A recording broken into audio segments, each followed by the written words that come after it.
It would be like you putting a seed in the ground. It's corn. Put it in the ground. You love that corn. Ooh, corn is so good to eat. You put it in the ground, and then you go out there that afternoon and you say, all right already. Show yourself to me. It's lunchtime. Stomping on the ground, throwing your little human fit. I want you, and I want you now. But there is some gestation to happen, isn't there? There are some things to happen before you see it or hear it or smell it or touch it or taste it. In other words, there is a process, and there is a gestation process in your vortex too. And we would like now to reveal to you for the first time how long that gestation process is. Ready? That long. That long. That long. That was too long. Esther cannot demonstrate what it is. That's way too long. That was too long too. Way too long. It's instantaneously. When you ask, it is immediately, because the source within you becomes it. And all things, all cooperative components are there. So the question isn't how long does it take for it to become in the vortex. The question is, how long does it take you to be ready for what you've put in the vortex? Because if you're complaining, you're not ready. And if you're doubting, you're not ready. So the length of time that it takes from your launching of a desire to your witnessing it in its full material form, how long does it take these thoughts to turn to your things? That's the big question. How long is it going to take for these thoughts to turn to the things I want? It only takes as long as it takes for your thoughts to turn to the things you want. Your consistent thoughts to turn to the thoughts about the things that you want. So when you find yourself talking about what you want in negative fashion, oh, where is it? I've waited so long. It just isn't fair. I'm so uncomfortable. I want it, but it isn't here. Those words are your indication. Those are manifestations of a different evolution of a different thought. So in our desire to help you feel the realness of this vibrational reality, we named it, wrote a book about it, and we said to you, until you could hardly bear to hear it again, just get into the vortex. Just get into the vortex where everything you want is, and you'll see then everything you want. And you said, oh, Abraham, stop spraying frou-frou dust all over us. Can't we talk about something that is real? And we say, it's real. You've just got to develop your sensors to understand that it is. And then you became suspicious. Oh yeah, we get it. You just want us to be happy in the absence of what we want by pretending that it really is over there. And we said, yes, that's exactly it. That's exactly it. We want you to be happy in the absence of what you want, in the absence of its manifestation, because we know that in your happiness anyway, in your expectation of it anyway, in your trust of the vibration of it that you can feel with your emotions, even though you can't see it with your other senses, in your belief that it is there, not only will it be, but the fun in which it reveals itself to you, oh, the pleasure of manifestation. Friends, that's what you came for. You came for the pleasure of manifestation.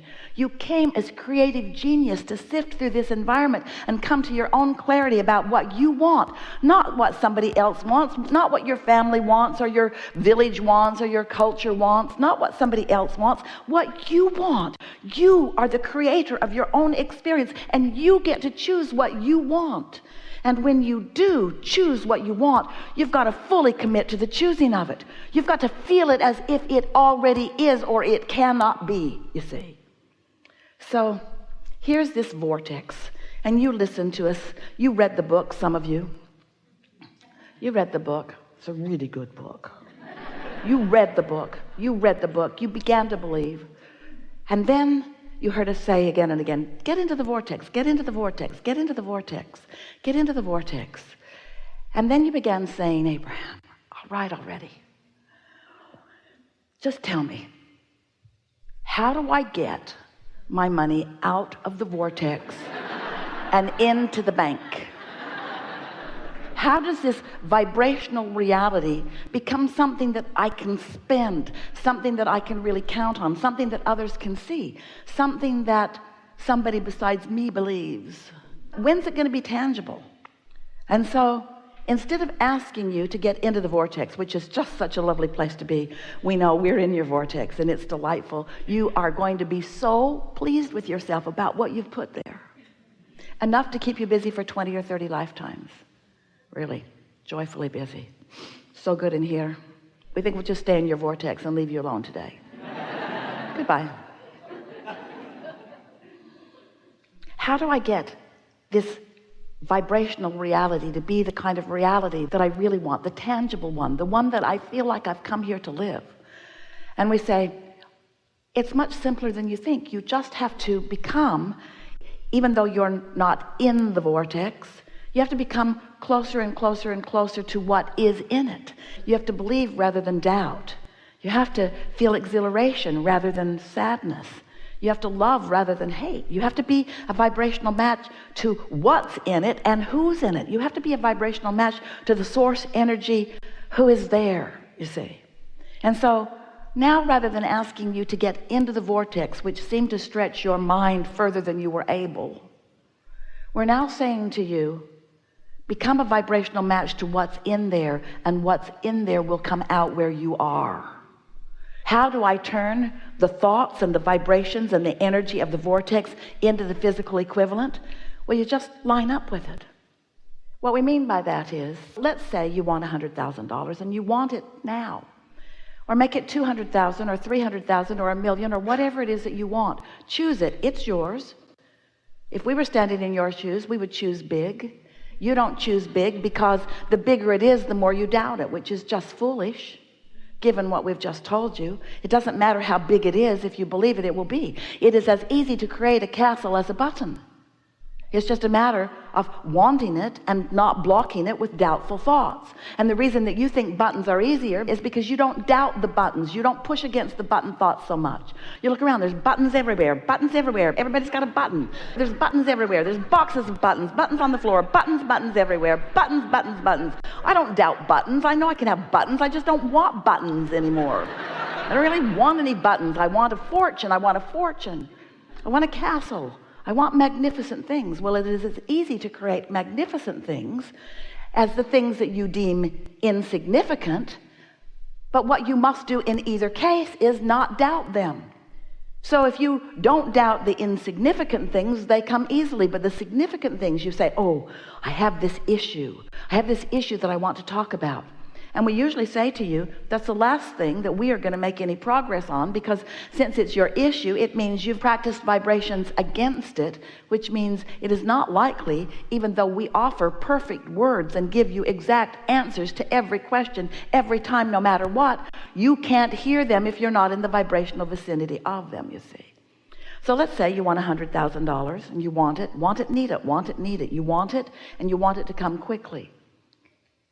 And your logic tells you it's probably not going to come today. In fact, your logic might tell you it's probably not going to come this week or this month or even this year, because your logic is coming from what you've experienced before. And it's hard for you to let go of what has been and expect something new and different. So we're wanting you to, instead of needing the money in order to be happy, and we know you would be, because it's easy to have a conditional response to good news, isn't it? Your banker calls you, got good news. $100,000 was deposited in your account today. And your feeling response would be, this is a very good thing. You might even jump up and down a little bit. Your enthusiasm would be easy to observe. But when we tell you that there is $100,000 and more in your vortex, you don't jump up and down, even though it is as real, because you want to translate it with your physical senses. We want you to translate it emotionally. So this is a very important key. If you can accept that all that you want is in your vortex, and you can reach for the feeling place of it, what does the money mean? The 100,000 or the million or more? What does it mean? What would it mean to you in feeling terms? What would that mean? Would it mean stability?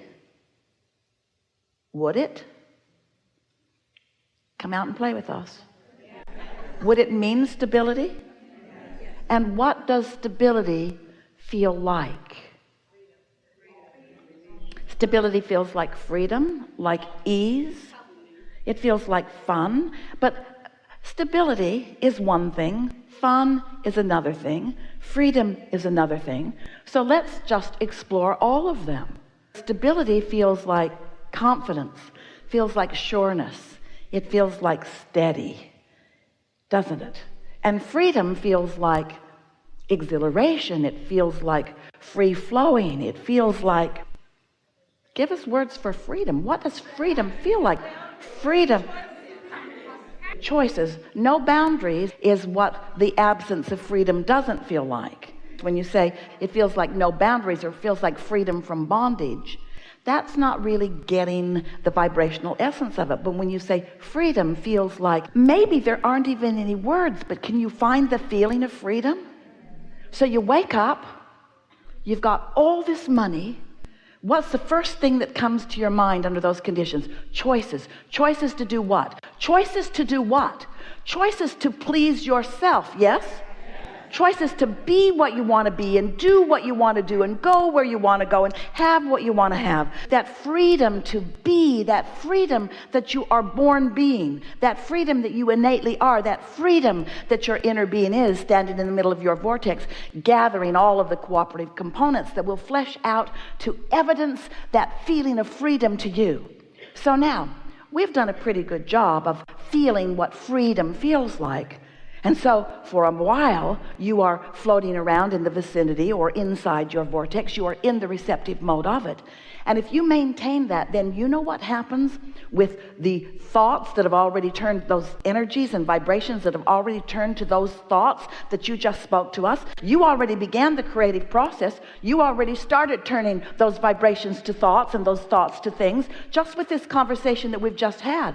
By the time you are shouting out the feeling of freedom, and you have captured the vibrational essence of what that means to you, can you feel the momentum of what you've got going on? And the next thing that's going to happen is you're going to get a thought about something. A thought or an impulse, they're the same thing. In other words, a feeling, a strong feeling, an urge to do something, because those thoughts are going to continue to turn to things. And you know what else? The cooperative components that your inner being has already gathered, that law of attraction has gathered, that are there with your inner being, all those people that you're looking for who will dovetail and help you along the way to what you want, they are lining up out there in your what you want to call future experience. We want to call it your now experience. They're lining up for your discovery, for your realization, for your witnessing of them. Once you let yourself feel the essence of what you're asking for, and let's just face it, you got to feel the essence of it, because you can't translate it into the reality of it yet, can you? Isn't it an essence while it's still a thought? But if you can capture within yourself the feeling of the essence of it, so that you're not feeling the lack of it because you've got the essence of it. You're now no longer feeling the absence of that money because you've got the essence of the money. You can't feel the absence of the money and the essence of the money at the same time. And if you practice that, if the essence of that money is yours, if the essence of that freedom is yours, if that's what you are broadcasting and that's what's coming back to you, oh, the power of what you have accomplished will demonstrate it to yourself over and over and over and over and over again. Abundance of all nature. Good timing will be your experience. Parking places opening for you. People who are accommodating and helpful and nice will be there. Things that you've been looking for, things that you've even forgotten that you want, will begin showing up in your experience. Handed to you over and over and over and over and over again as you stand there feeling, maybe for the first time in a long time, more blessed than you've ever felt, because it feels to you, because it is true, the entire universe is assisting you in actualizing what you have put already into your vortex. Oh, so fun to be in your physical shoes. So fun to be a physical manifester. So fun to turn those thoughts to things. So fun to be the witnesser of the creative genius that is you.